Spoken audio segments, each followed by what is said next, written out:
Geçtim ince yolları, geçtim ince yolları. 30 yaşın içinde ol yollarda doğuşuptur görün seni mümküşi.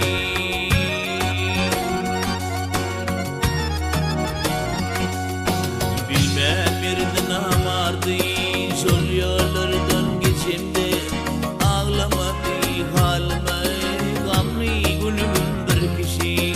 Hiç görmedim ben bunu, onu kalan dost kişi.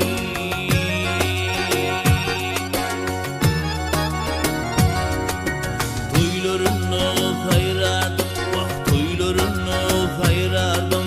Kekilikli kekilep dost yiyip körüm verdim, dostluk dudum hüdürley.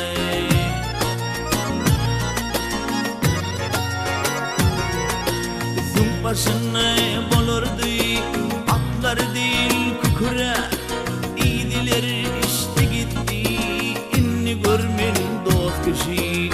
Dertli günüm görmedim hani ol arslan kişi.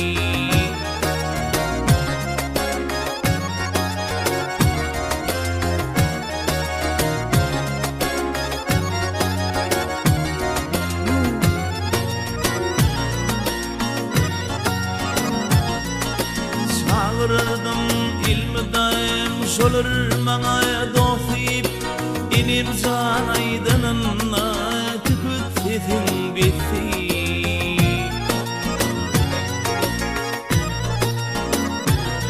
Av yine gelini kıyırdım, yalısın küm asıyı. İydiler işte gitti inni görmen dost kişi. Dertli günüm görmedim hani ol arslan kişi.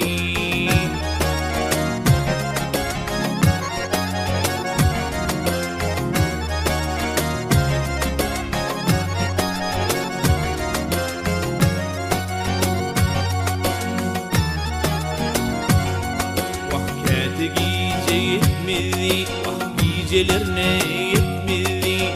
Gelin pişirin nani bitittiyse kordum, sidrler inim canı.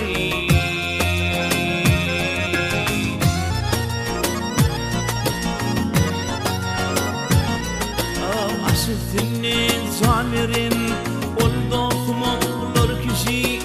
İydiler işte gitti inni gördün dost kişi. Dertli günüm görmedim hani ol arslan kişi.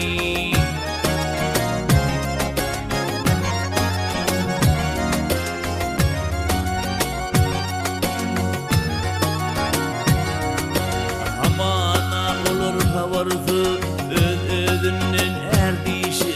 Ayyandır birbirine yeni dostluk birdi.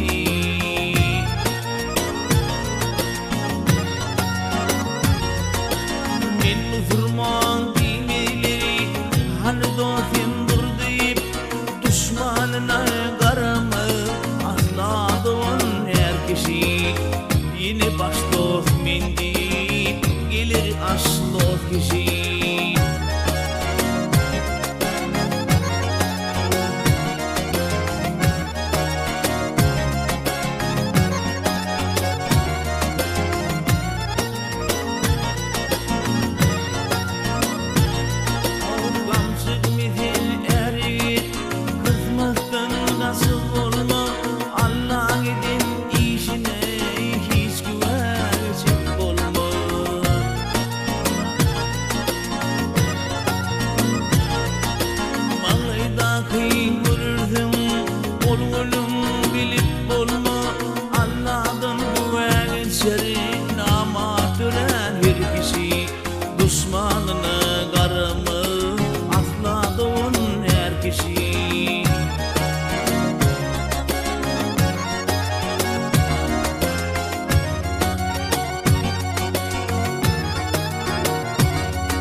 dini yolazal oldu onna martları natalar aklı gelip doğun olsun bar kişi ulusmağın gerçeği asla doğun her kişi hiç görmedim men bunda onu kalan dost kişi dertli günüm görmedim hani ol arslan kişi idiler işte gitti inni görmen dost kişi yeni baş dost mindi gelir aş dost kişi